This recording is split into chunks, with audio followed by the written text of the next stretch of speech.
If you were a kid growing up in the UK between 1995 and 2015, you'll share a very specific memory. You're sitting in a red leather booth that sticks slightly to your legs. You're trying to eat a piece of garlic bread that's hotter than the surface of the sun. Suddenly, the overhead lights dim. The Dean Martin track cuts out, and 3 teenagers in waistcoats march toward your table, clapping their hands offbeat and screaming a version of Happy Birthday at the top of their lungs while the entire restaurant stares at you. For 2 decades, Frankie and Benny's was part of the backdrop of British life. It was the default setting for pre-cinema dinners. You couldn't drive into a retail park in this country without seeing that red neon sign buzzing in the night. But today, that empire has crumbled. The neon signs are flickering out, the windows are boarded up, the car parks are empty. The company has gone from a cash cow that printed money to a financial punchline. So how did the king of the retail park fumble the bag this badly? When Frankie and Benny's launched in 1995, the UK dining scene was a bit of a wasteland. If you wanted a family meal out, your choices were grim. You had the local pub, which was usually smoky and had a sticky carpet. You had Wimpy, which was fading fast. Or you had Deep Pan Pizza Hut, which was fine, but hardly anything to write home about. The restaurant group saw a massive gap in the market. They realized that 90s Brits were primed to embrace parts of American culture. People were watching Friends and Seinfeld and wanted to buy into that New York lifestyle. There was a real opening for a proper American-Italian restaurant to make the leap over the Atlantic from the Bronx to Bristol. But instead, the creators of Frankie and Benny's decided to invent one from scratch. They created a backstory about 2 Italian guys, Frankie and Benny, who supposedly left Sicily to open a family diner in Little Italy in 1953. They plastered the walls with sepia-toned black and white photos of family members having big Italian weddings. They played 1950s swing music on a constant loop. They printed heartwarming stories on the menus about Mama's secret recipes. It was a masterpiece of fiction because Frankie and Benny didn't exist. The whole concept was cooked up in a corporate boardroom in Leicester. Those family photos on the wall were just generic portraits. The family recipes were industrial formulations designed by food scientists. But nobody cared. The execution was slick enough that people bought into the lie. The booths were high-backed and cozy, the lighting was low and moody, and the cocktails came with sparklers and umbrellas. They latched onto the leisure park boom of the late 90s and early 2000s. Developers were building massive out-of-town complexes with multiplex cinemas and bowling alleys, and Frankie and Benny's made sure they were the first tenants on the lease. They gained a captive audience. Culinary excellence was never the priority. The real business model was based on pure convenience. It was 7 p.m, you were in Swindon to see Harry Potter, and you were absolutely starving. That was the only qualification they needed. For the first 10 to 15 years, the novelty and the location strategy kept the cash registers ringing. But as they scaled up to over 260 locations, the priority shifted. The corporate leadership stopped caring about the experience and started obsessing over efficiency. This is where things got a bit disgusting. The pressure to serve hundreds of tables an hour meant kitchens leaned heavily on pre-prepped and reheated food. So much so that diners joked the real head chef was Chef Mike, the microwave. Pasta arrived piping hot on the edges and freezing cold in the middle because it hadn't been microwaved long enough. Sauces formed a congealed skin before they even hit the table. The authentic meatballs tasted exactly like the ones you buy in a bag of 50 from the Iceland freezer aisle. At the same time, the menu had a nervous breakdown. In a desperate attempt to appeal to everyone, the chain stopped being an Italian-American diner. They added curry, fish and chips, random salads with goat's cheese, and hot dogs. The menu became a laminated book of confusion. It was huge, sticky, and offered 40 different dishes without doing a single one of them well. Then there was the price.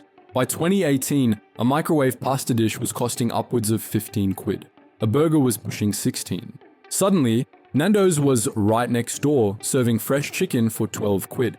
Smash burger joints were opening up. Authentic Italian street food places were popping up in city centers. Frankie and Benny's was still charging 2018 prices for 1995 quality. Then came 2020, the pandemic. Now, the official story from the company is that COVID-19 destroyed the business. They will tell you that lockdowns and social distancing made it impossible to survive. But the truth is darker. The pandemic was actually convenient. The restaurant group knew they had too many failing restaurants. They were stuck in long, expensive leases for sites that were empty half the week. When the lockdowns hit, it gave them the perfect cover to execute a mass cull without spooking the shareholders too much. In June 2020, they announced they were permanently closing 125 locations. They cut the dead weight. They claimed these sites were unviable, but the reality is they had been bleeding cash for years. COVID just gave them the excuse to pull the plug. Even when the world reopened, Frankie and Benny's was in deep trouble.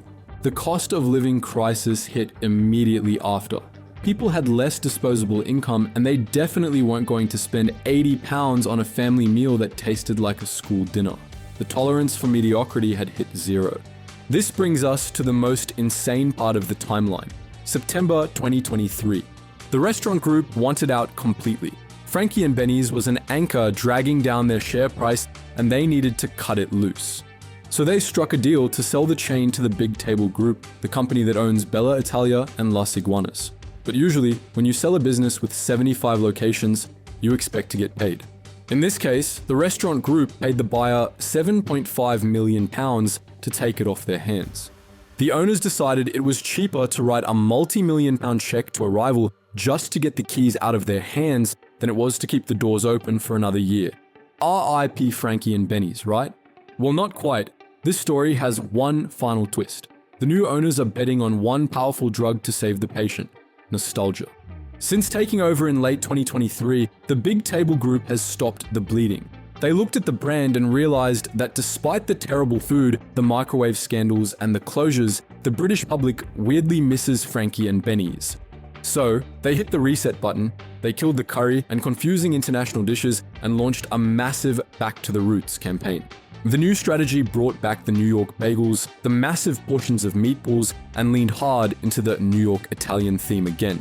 They're trying to make it what it was supposed to be in 1995, a simple, fun American diner. And guess what? It's actually working. Recent reports show that the bleeding has stopped. The remaining estate, now down to around 57 key locations, has stabilized.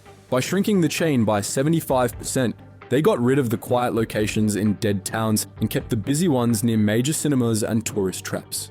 Frankie and Benny's will never be a giant again. The days of seeing that red sign all over Great Britain are over. The dining market has split in two.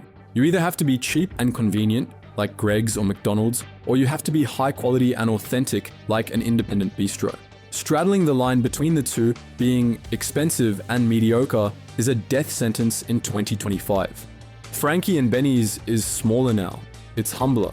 But for the first time in a decade, things are running quite well, and they're actually trying to sell food rather than just convenience. Next time you walk past one of the few remaining locations, take a look. If it's open, maybe give it a shot. Just don't be surprised if you still hear that birthday song. Some nightmares never truly end. But what do you reckon?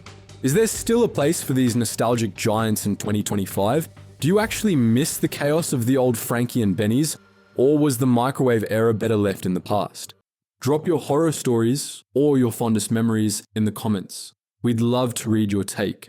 And if you enjoyed this deep dive into the rise and fall of a high street icon, give us a like, hit subscribe, and tap the bell so you don't miss the next video.